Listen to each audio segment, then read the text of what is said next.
welcome to the Your Own Account podcast. I'm Sam Cox. I'm Nicole Sloy. And very pleased today to be joined by Amy Davies and Clarke Bowles from PGC Group. So nice to have you guys. Thank you for having us. Yeah, Good, great good. to be here. Good. And just a bit of a personal intro from you guys. Who are you and what brings you here today? Yeah, do you want me to go? Please. Brilliant.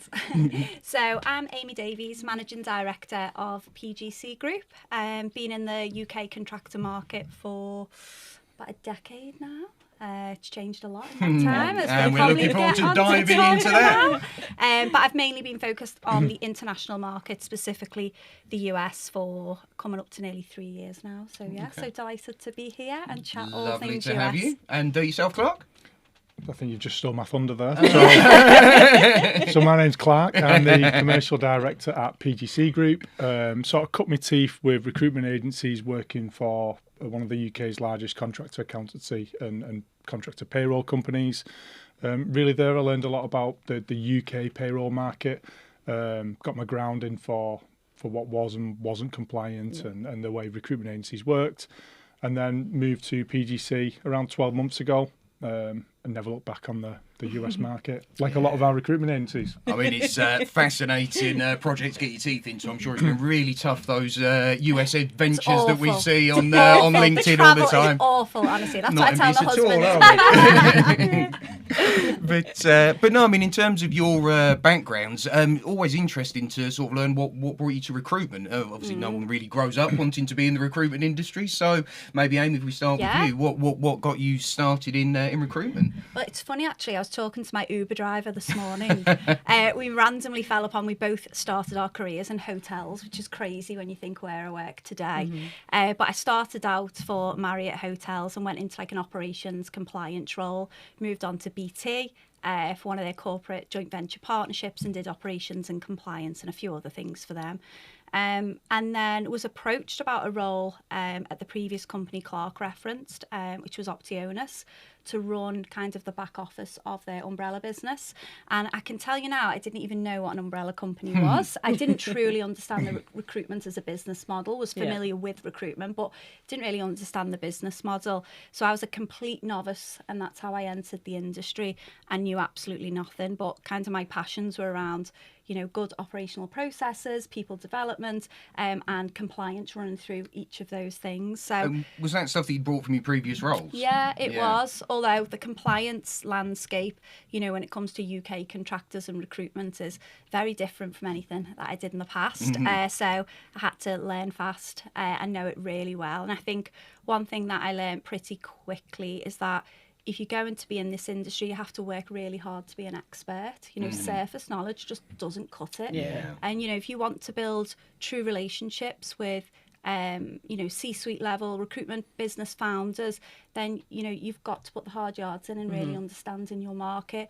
And it goes beyond that, you know, understanding the business model of recruitment, the different solutions that exist, the challenges that recruitment founders face. So it's safe to say it was a steep learning curve for me, but I actually enjoyed it at the time, learning it all, and continually carving that out. But that's how I fell into where I am today. How about you, Clarke? What was the background? What got you into insurance? How did you find your way? Sorry, I'll just say this is far more exciting than my story, so I'm so glad I went first. Like, no pressure. You've got to start with the classic. You've just built me up there. I was going to go in for a slow build-up. Yeah, so I won't bore you with my full life story, but it all started in the womb. And then 9 months later, so I actually started as a polymer chemist. So I was doing polymer chemistry at university, and I went into to be a polymer chemist, but it was quite slow. Tensile testing various different rubbers and plastics wasn't quite my thing. It sounds fascinating. I don't know why. It does get more exciting. Yeah, and that's where my story ends. So then I joined the RAF. So I went into be a weapons specialist in the RAF, did EOD. I think this is the exciting bit. Slightly more exciting than the chemical bit. Yeah. Well, there was still a lot of chemicals involved there with EOD, explosive ordnance. But that was really a part of my life that made me, I feel, as though who I am today. And I learned an awful lot about myself in that. It was, I often describe it as the best and the worst time of my life at the same time for various different reasons. But I left the RAF, and one thing that I always felt was I was quite lonely in terms of you could be physically and mentally quite isolated at times for a long period of times, which gave me a lot of time to think. And I thought, I actually really thrive off people, and I could feel my battery level almost decreasing as I spent periods of time on my own. So anyway, I left the RAF, and I remember being in a car park in a little blue Punto, and I saw a pink advert in a newspaper, and it just said salespeople wanted, no experience needed. So I went for this sales job, and I remember the guy. I still know his brother today, and he said, "How do you handle under pressure? Because you're going to have to sell 3 mobile phones here per day, or you're not allowed to go home." So I then told him a story about my experience in Basra previously. Bomb disposal unit. So, and he was like, "Do you know what? You've got the job." But I started there, and I was absolutely rubbish, like really, really rubbish. Never done sales before, never done that type of sales. We were basically dialing phone numbers off an Excel spreadsheet that we'd made up that morning, trying to sell them on mobile phone. But again, learned a lot about sales process, worked my way up to be team leader. And then I really enjoyed just being around people, working with people, leading people. And then an opportunity came up working at Parasol. So I never really went into that to work with recruitment agencies. It was more about the people. It was more about the opportunity for myself and to work in that business. I probably didn't even really understand the relationship at that point between an umbrella company and a recruitment agency. But when I got in there, I found out, actually, I really enjoy this environment. And I enjoyed that we had so many recruitment agency relationships that they were all very, very different people. They were all very, very different businesses. And just having that different phone call, different conversation, different needs, understanding that person's needs, keeping it all going all the time really kept me on my toes. And then I've never really looked back since. I enjoyed the umbrella world, made some really great connections, people I'd call friends today, and moving to PGC really allowed me to ground myself with UK payroll, which some of it is transferable, not all of it. There is a lot of relearning brand new stuff, but also keeping my contacts that I had as well. Sorry, we have a joke in our team that because Clarke was in the bomb disposal unit, that if we ever see Clarke running from a building, we don't ask questions, we just run and follow him out because he knows. Just if anybody's wondering, it's always the blue wire every single time. There's your training over. Done. To be fair, it does help that you're 7'2" as well, so you're Yes. easily visible as you does, as you leave the scene. That stuff is slightly deceptive because you're losing a little bit. I feel quite toxic. You're enjoying it. And in umbrella, you've definitely got to defuse a few bombs. It's a fairly prickly industry at times. No, you guys worked together for a while at Optionis, Parasol as it was at the time. So how important do you think your sort of personal relationship's been in terms of building your careers, sort of, I suppose, in parallel to a certain extent, but as you've moved from one place to another, is it an important part of how you've got on? Do you think? It's probably helped me more than Amy. I was waiting for one of you to say that, I'm glad you diffused that bomb. No, Clarke's being very kind saying that, but to be, truly fair, I always think about when you're building teams and putting teams together, it's about bringing people in who don't have the skills or the strengths that you have. And, Clarke's greatest strengths, I've learned a lot, from Clarke, particularly on the commercial relationship building. I mean, Clarke can walk into a room and walk out with 50 friends. I'm like, what's going on here? How's he managed this? He's absolutely just a magnet for people because he's a great character, aren't you? Look at me. You're looking at me then when you're just saying it, like being all nice. If one of you could cry on this podcast, that'd be fantastic for the ratings. But no, truly, it is about bringing people in who can fill your gaps, and I think we've learned over the years kind of what each other's gaps are and how we can help fill those essentially in each other. But yeah, I think this business that we're in now is very different from our previous business, and we're in a completely different market. Our roles are different from the previous company that we were at, and we've both had to adapt to that. But it's been a bit of of a ride, hasn't it? Yeah, it really has. But a really enjoyable one, and there's still so. I mean, you look at something like IR35 in the UK, and like you could spend There's a a good bomb. few years. There's a few bomb. hanging in there as well. You could think to yourself, I'm in a good position here with my knowledge. Yeah. You don't know everything. Yeah. Nobody knows everything. But then you look at the US and you go, right, I finally got to grips with ABC testing in Ohio. There's now another 49 states that I need to get to grips with. Yeah. So, I mean, somebody said it to me right at the beginning of my PGC journey, but if anybody says to you they know everything about the US, they're effectively lying. Yeah. Because it's such a complicated market and it's so vast. So you're learning all the time. Yeah. I suppose that's probably a good segue into maybe you guys giving us like your 90-second elevator pitch about what PGC does, what value you guys bring to recruitment agencies and founders and people that are thinking about expansion. Sure. Shall I take that one? You go for Let's it. go for it. Well, PGC, we've been around 23 years. We've become a lot of things to a lot of businesses, and that's purely just because of our kind of length, depth and breadth of experience in the US market and, really being seen as that expert and go-to partner. I would say, our core product is we'll help you engage contractors across any state, whether that be an employed contractor, similar to a PAYE contractor in the UK, or whether that be an independent contractor, which is similar to a limited company contractor in the UK. So we will help you engage those. But truly, we're much more than someone who will just engage contractors. We're really a compliance partner, and we're helping UK recruitment agencies expand, land, and then scale their businesses in the US. And I think how PGC in the last few years has really stood out from, others or from, in the marketplace as being, because we truly do want to be a partner and we want to speak to founders, C-suite level holders when they're at the point of thinking about US expansion. We joke, think USA, think PGC. That was our kind of marketing strategy 2.5 years ago. And I think we hold that place in the market Very now. much so. Thank you. That was very, very enthusiastic. I know. Come here more often. But that's because, we want to capture, these leaders at an early stage and provide them with the unique insights. We've helped a lot of big brands expand to the US. We've seen businesses do it and fail horribly.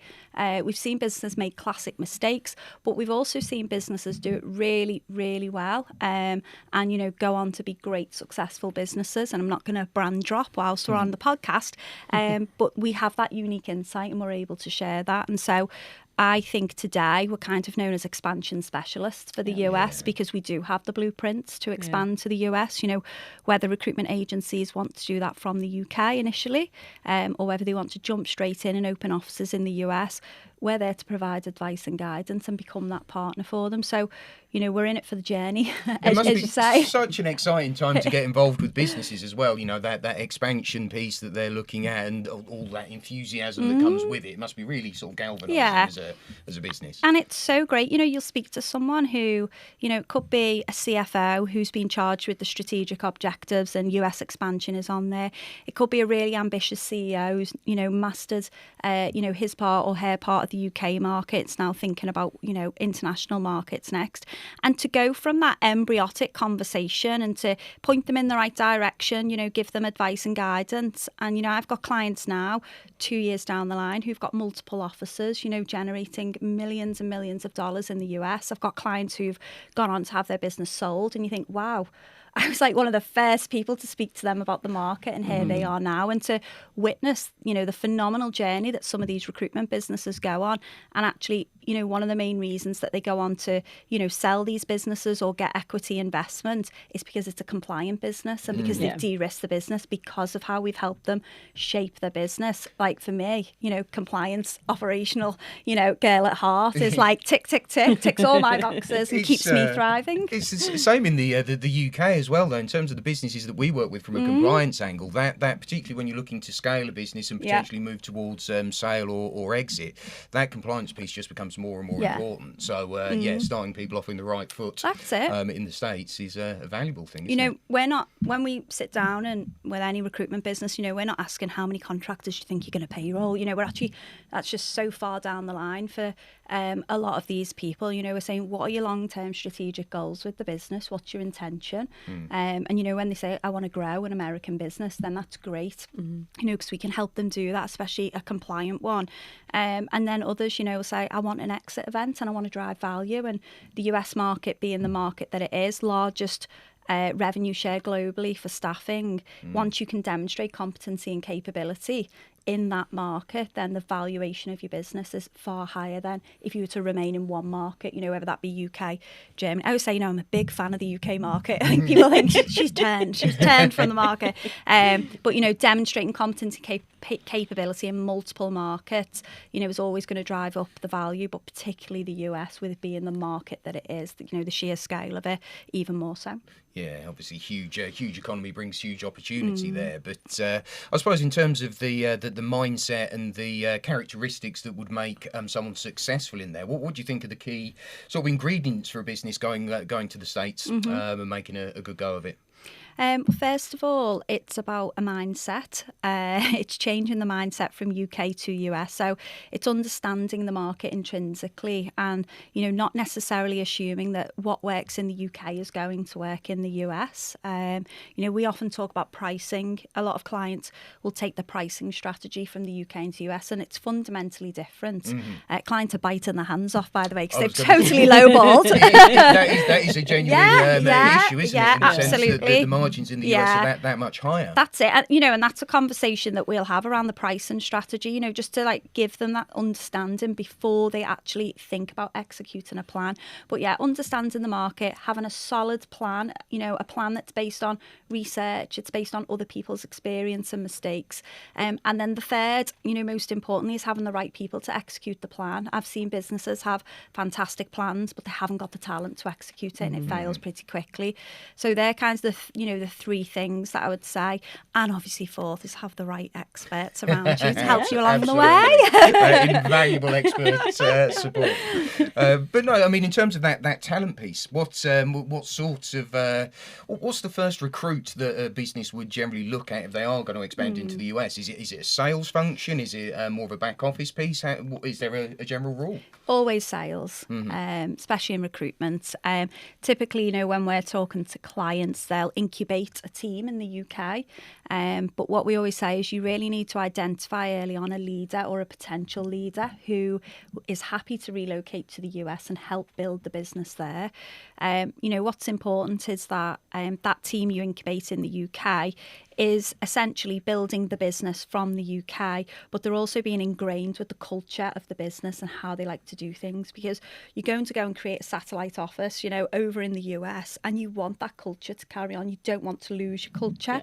There's going to need to be amendments based on, you know, how Americans like to do business and how they like to be employed. I've learnt that, you know, had to learn that very quickly managing American teams myself. But you do want that DNA of the business to be transferable.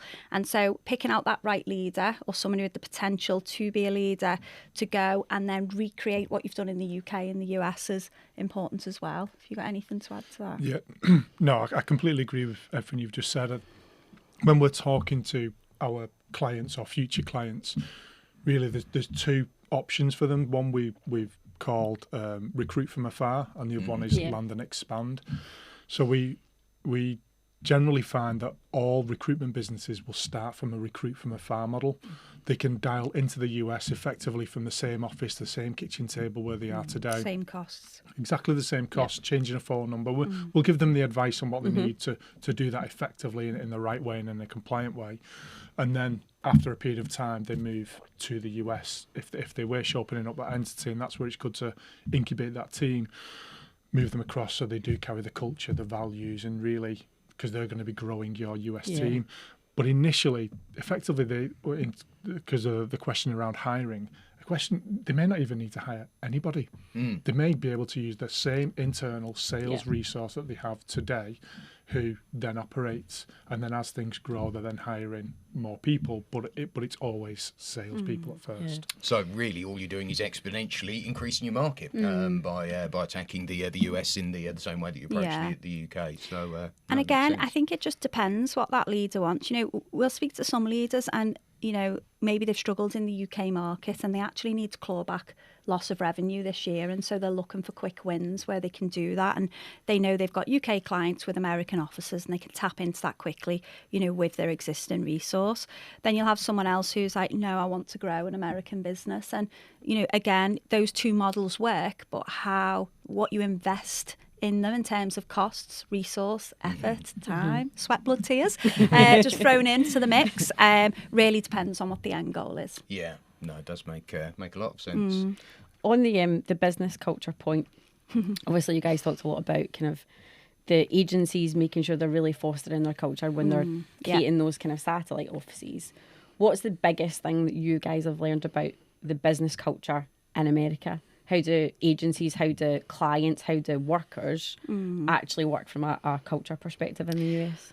Oh, there's so much. I think for me, you know, just speaking about, you know, my teams that I manage in America, you know, I think UK people work really hard, but it's nothing compared to Americans. You know, just the work ethic is just off the charts. The dedication to, you know, work over holidays, work over It's a huge family. difference, isn't it? In terms of the amount of statutory holiday and incredible. just the concept of paid leave. You know, there practically isn't a concept of paid leave in the US. If we talk more generally, obviously there's nuances to it. I mean, yeah, you know, I often will say to, you know, my US team, are you going to take any leave? Are you planning any vacation? What's your husband? And, you know, it's not on the radar. I mean, we have a little joke, you know, I'll come to London, you know, for a couple of days and I put an out of office on just so people know, you know, I might not be able to come back straight away because I'm on the go a little bit. You know, I'll have a team member going in for a kidney transplant and they've put an out of office. I'm getting a kidney transplant. I'm going to be out of the office for 3 hours. I'll be back online later today. And I'm so sorry for the inconvenience. Like, it's mental. I mean, it's honestly mental. So work ethic is a big thing. You know, Americans are driven by success as well. You know, when you talk about the American dream and, you know, wanting the best of everything. I always say it's one of the reasons why Americans do so well at the Olympics and in sports generally is just because they're so driven by success. So there's a hunger there. And then, yeah, you know, there's other little nuances. First of all, I'm Scouse, as you can probably tell. So there's the accent barrier. And So where did they think you're from? well, I had a terrible conversation with one of my team members. I've forgiven her now, but she said, my husband was watching Paddy the Baddy. And I said, that sounds like Amy. I was like, what? Please don't say I sound like Paddy the Baddy. No, definitely not. But I'll go my posh accent now. No. But yeah, accents, you know, terminology. Yeah. Things don't I mean, it's mean the same language, but it's not. It isn't, you know, it is the same language, but we are speaking totally differently. Sarcasm, I wouldn't say, is necessarily well received. My team have got used to my sarcasm because that's kind of my humour. But, you know, initially I wouldn't get any laughs and I'd be like, wow, like I'm really losing my comedic skills here. Why is no one laughing? And then realise sarcasm isn't really a form of wit in the US. But generally, you know, culturally, you know, they work very, very hard, which is great. But when you think about that on, you know, a recruitment business, you know, I always say there's no recruiter like a UK recruiter, you know, in terms of the practices, in terms of the solutions, the model, the tech stacks that recruitment agencies have now. It's, for me, the UK is the global capital of the world for recruitment. They lead by example. And that fundamentally is why UK businesses have done so well, because they're able to enter the market with forward-thinking strategies, you know, great tech to assist them, and then hiring Americans who've got this, you know, culture of working hard and delivering on results and being successful is, you know, a recipe for, doing really well over there. Anything else culturally you would pick up on? I was going to say a lot of what you've just said. The people in the US are incredibly proud. They're a proud nation, and they absolutely should be for everything that they've achieved and who they are. But the UK recruiters, exactly what Amy said, are renowned by us and the majority of the world, really, as being the best recruiters in the world. And I think if you look at the size of the US market, 4 times as big as the UK market, but actually there's 25% less recruitment agencies in the US, you can kind of see the upbringing of a US recruiter compared to a UK recruiter, and it's almost like the gladiatorial arena that the UK recruiters had to be brought up in with really slick KPIs, really saturated market, being forced down on the margins. So I think whilst they absolutely need to go to the US with the utmost respect to learn their culture and learn to put a Z instead of an S, and to learn to not use the word scheme. So for example, we have a great commission scheme, because scheme is scheming in the US, not a commission scheme. So there is loads of all the time.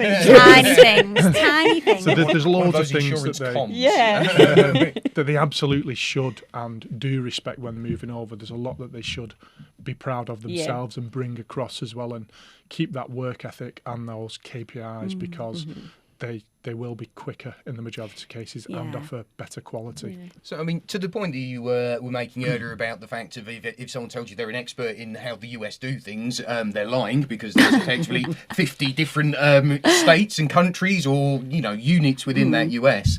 Do you think the same goes for people? So, that sort of story that you're getting there around the fact that people are so enthusiastic, do you guys, having spent a lot of time out there, notice a difference between how a New Yorker and a Texan respond from a business level? Oh, absolutely. I mean, culture changes state by. I mean, even culture between Liverpool and London. It's very, and Scotland. It's very different, and you pick that up really quickly once you're in another area.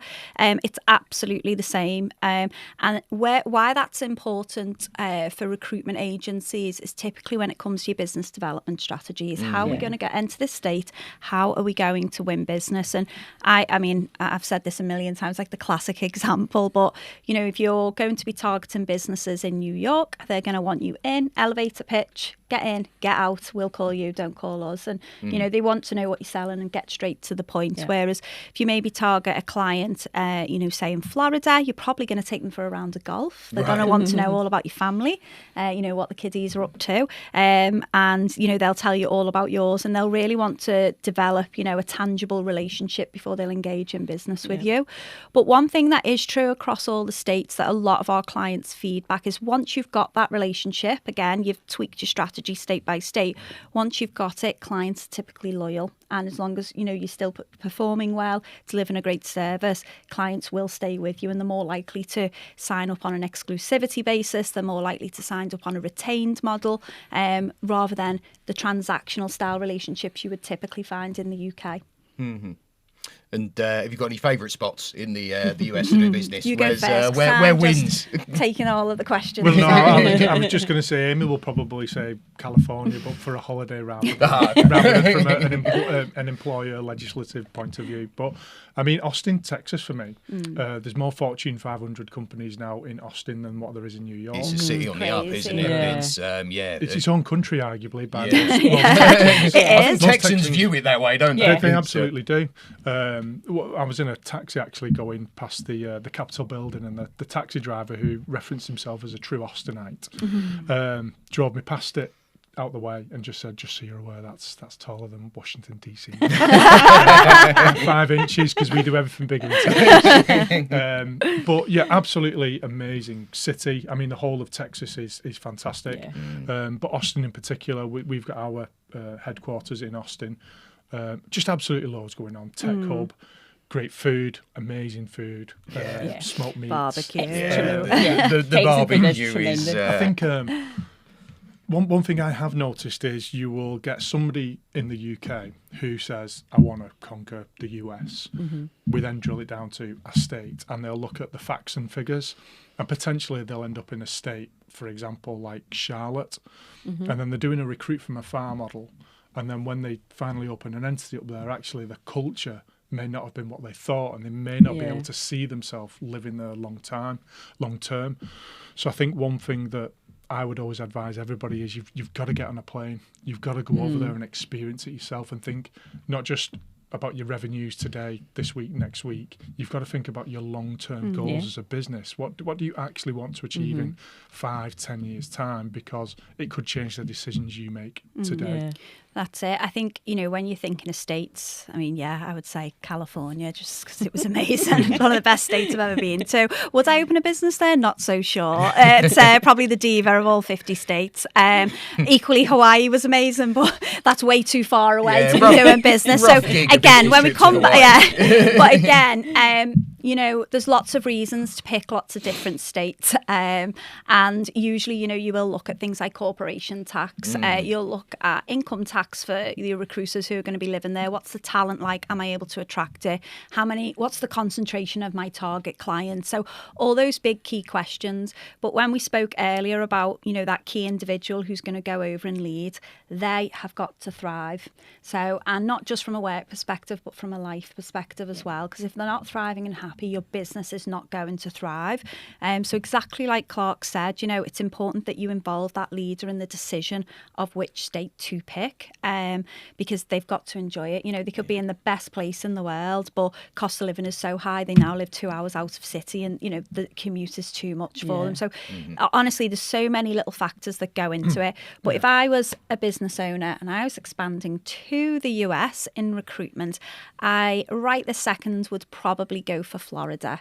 Up Big and coming Disney fan. State, big Disney fan. Tampa, Miami, there's a lot of recruiters moving into to those two spaces. Thriving across lots of industries. A lot of talent has migrated there post-COVID for, the sunshine lifestyle, low taxes. Keen golfer. Clients like to socialise. That's right up my street.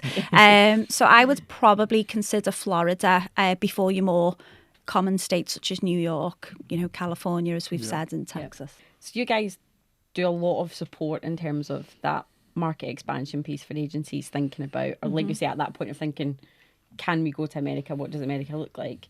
But PGC is on its own growth journey. And to the point that you said earlier, when you think about PGC, think USA. We certainly do. And the work that you guys have done to build up the business's profile has been like massively, massively impressive.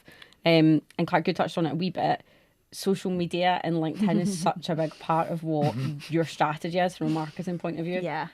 Talk to us a bit about your experience of it, because you guys really put yourself out there and are really confident with it. Talk to us about We that. look confident. We've all seen both of your LinkedIn posts. Selfie. One thing I would say is Amy's in the UK now for 2 days. This is the first and second day. She's always in the US. But on a serious note, that's how it looks sometimes externally. Yeah. And there will often be people who will say to me, "Is Amy ever in the UK?" But I think what we do really well is take photos of everything. Yeah. So there's always photos, and they always link back into sort of the US and the reasons why we love it, therefore you should love it. But I think it does start with we love it. Yeah.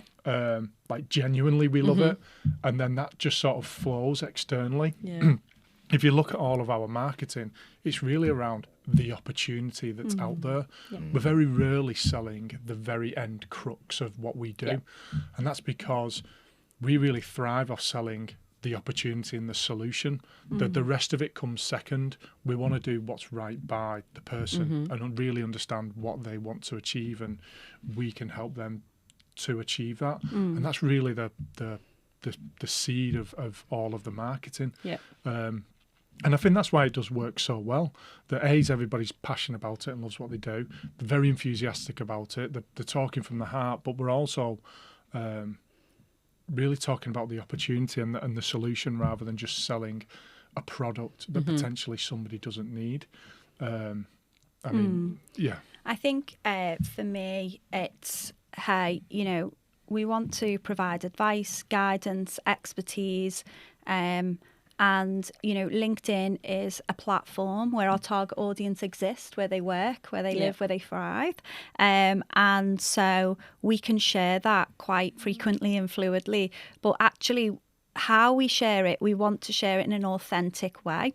So what we've done with each of the team members is build a personal brand that's authentic to them. So, you know, we'll sit down and say, what do you want to be famous for? Has to be linked to something PGC driven, obviously. And, you know, everything centres then around that's what you want to be famous for. So if someone says Clarke bowls in the industry, oh, he's the guy that always talks about the USA. You know, in fact, I think Clarke got referred. He met someone at an industry event and said, oh, I work for PGC and, you know, we do the US. And they said, oh, actually, I know someone who talks about the US a lot. I think she wants to expand there. And it was Maria, who's on our sales team. So it definitely tried to refer our team member into us. But that 30 minutes talking to them so while they could remember this girl's name who definitely wants to move to the US because that's all she talks about.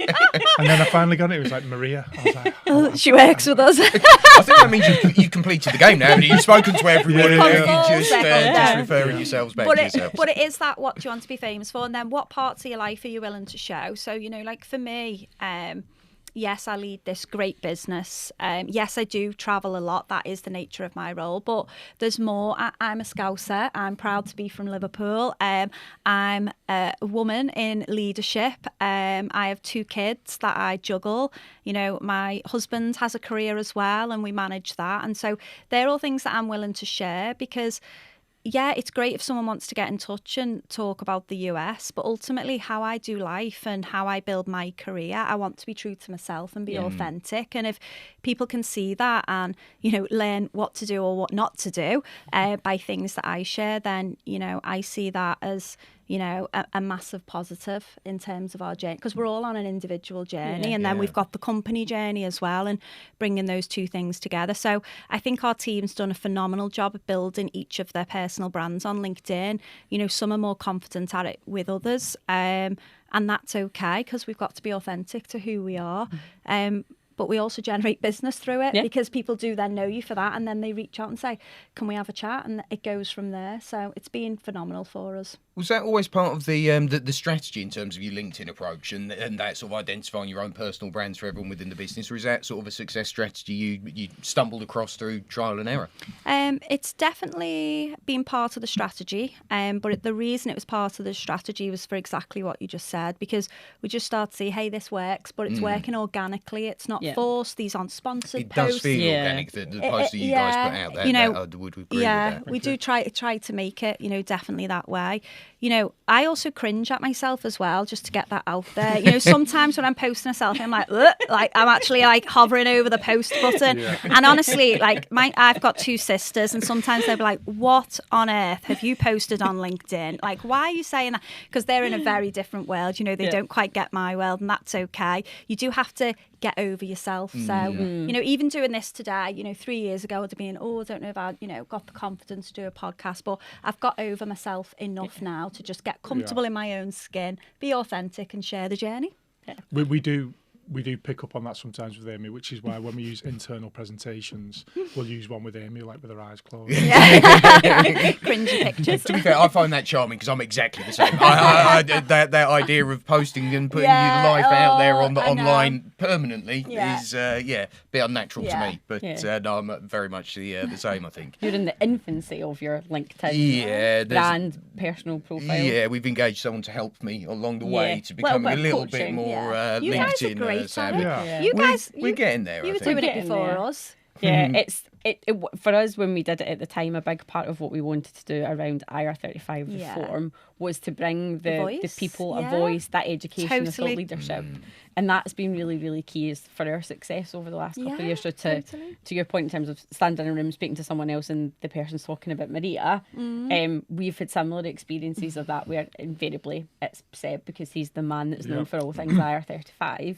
But it is effective. Yeah. And similarly with how passionate you guys are about the States, we're as equally passionate about all those other things, and that authenticity coming across makes a massive bit of difference, but it definitely takes a lot of getting used to in terms of incrementally pushing yourself. And the other side of it as well is there are some not particularly nice sides to social media and LinkedIn and putting yourself out there as well. So there's There's a balancing act with that. It's true. I think that's why you've got to get a bit more comfortable in your own skin and almost be like, you know, not everybody's going to like this. Not all the network actually care about the US or IR35, and that's okay. They're not my target audience, so that's okay. And I've got to, you have to get, you know, comfortable with that. But, you know, for me as well, when we think about buying behaviours, modern buying behaviours of today and that B2B relationship, trust signals are so important. And someone might not like, you know, your post, Nicole, they might not engage, they might not comment, and then all of a sudden they need help with IR35 and you're the person they think, oh, that's the result, that's what you look for, because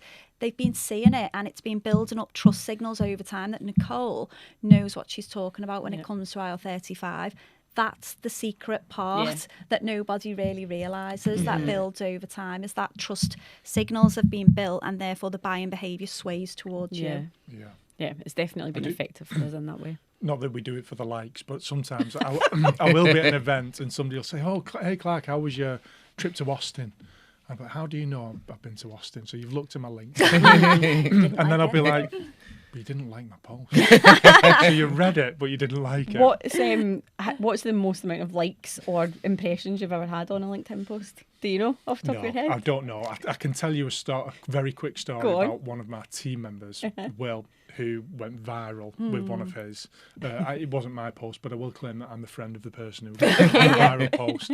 But he did a post about how you can fit the UK into Texas 3 times over. And it just blew up. And I think he ended up with... There's millions of views. Millions of views. Thousands of followers. Like just mainly from overnight. Texas, or is it a global, global appeal? Do you know, it's strange, isn't it, LinkedIn, that somebody will just do a normal, what they think is a normal post, and then somebody will have, as we've just talked about, with that 1% of person who will make a comment about the post just with their opinion. And then because you've put an opinion in it, somebody else has an opinion on their opinion. And then it multiplies 2, 4, 6, 8. It just keeps on growing and growing. Original opinion Exactly, And sometimes actually it's good to have those opinions, but I think you've just got to keep it sometimes it can be a bit toxic. It drives division rather than bringing conversation together, which is difficult. So in terms of the US market as a whole, what's the size, what's the makeup, what's the real opportunity there for agencies looking to expand in? So it's enormous. And we have talked about the whole size of the US geographically compared to the UK. But if you would just do a quick comparison of the US to the UK, so the US is over 200 billion generating in staffing revenue per year, and the UK is somewhere in the region of 40 to 44 billion. So the US is 4 times bigger-ish than the UK market in terms of staffing revenue, which is great. And then you'd think, well, maybe there's 8 times as many agencies in the US. There's actually 25% less recruitment agencies in the US. So you've got a market that's 3 to 4 times bigger. You've got 25% less recruitment agencies. So you've got a lot more to go at with less saturation. But then you've also got higher margins as well.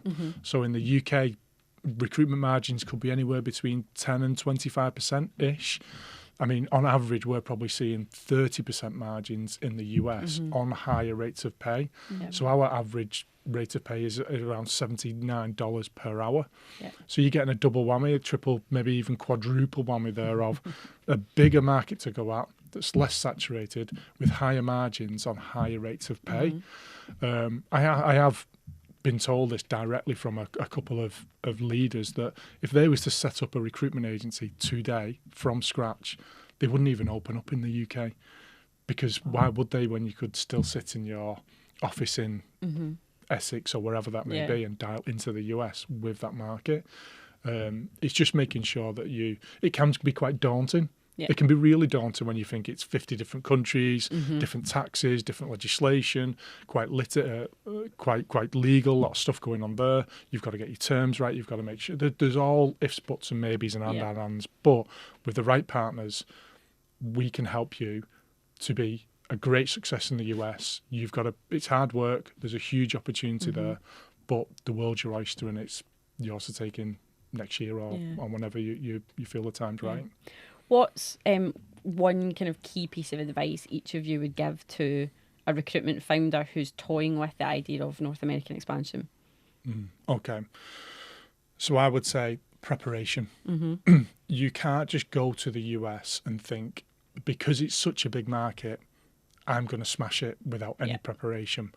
This is actually a line that Amy uses, and hopefully she's not thinking about using it now while I'm saying it. I'm like, what line is it going to say? But you can go to the US and fail hard and fail fast. Yeah. You can spend a lot of money in doing just that. You've got to really niche down on your thoughts. You've got to understand the market, understand the cultures, understand really what your goal is in the end of 3 to 5 years' time, and then prepare, educate yourselves, find the right partners, cross your T's, dot your I's. Don't go in with your UK terms of business, because as soon as you get some litigation, punitive damages could really take your business under in one foul swoop, or you can't chase your money. So really about getting things right from the beginning, not 6-12 months down the line. I think my greatest piece of advice is to pull in experts around you that can help you along the way.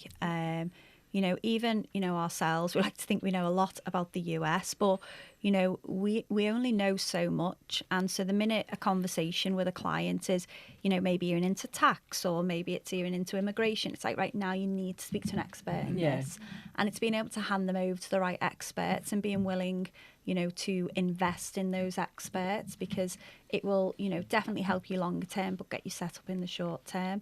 And just to, like Clarke said, that whole crossing the T's, dotting the I's, once you've got the right experts in place, they will make sure that that's done for you. So, as a recruitment business owner, founder, leader, there's no value on peace of mind and being able to sleep at night.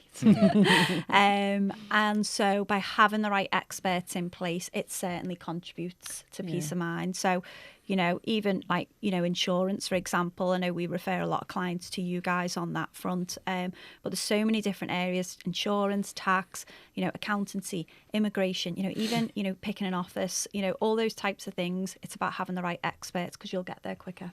Yeah, absolutely. We've had some exposure to your network of expertise that you had there, and it's, the level of expertise that those guys have got. So the one that maybe you didn't mention there was around legal. We've spoken with your legal network, and it's insane, isn't it? The challenges of taking a business to the state from a contract perspective. You need a guide. You need someone to walk you through that, which obviously you guys are so cognizant of, and the fact that you can introduce people to that network. Yeah, absolutely. Clearly, there's a huge value to what you guys do with that.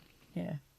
So one of the things that we like to do when we've got guests on the podcast is give you guys an opportunity to ask our followers a question. So we're going to share it with our LinkedIn network, but what we would kind of want to know from you guys and from PGC, if you could ask our audience one question, what is it that you would ask them? Go on, Clarke, I'll let you know. Thank you, Amy. So I would say, if you were to think of a boxer in a ring, he's fighting, he's got his head down, he's working really hard. The coach outside isn't necessarily a better boxer than the coach. He's just got a better view of it. If you was a business leader in 2023 and you could lift your head up and really just take a look at your performance on everything that's happened in your business in 2023, it's a long question, I'm sure it could be has your business achieved everything you set out for it to achieve in 2023? And if not, is there anything preventing you from seizing the opportunity in the US in 2024? Segue. Yeah, I like it. Well, we'll put that to the followers and see what they come back with. But no, I think it'd be an interesting discussion. Where he was going then with the boxer. I was No, right, this has got my interest. You had me there. And then lost interest after that. But no, well, I think that probably brings us to a close. Yeah. So at this point, thank you guys for joining us. It's been a great chat. And hope you have enjoyed, and hopefully we can have you back at some point as well. But for now, join us again in a couple of weeks for a couple more guests. It's been an absolute pleasure, and thank you. Thanks, guys. Thank you. Thank you.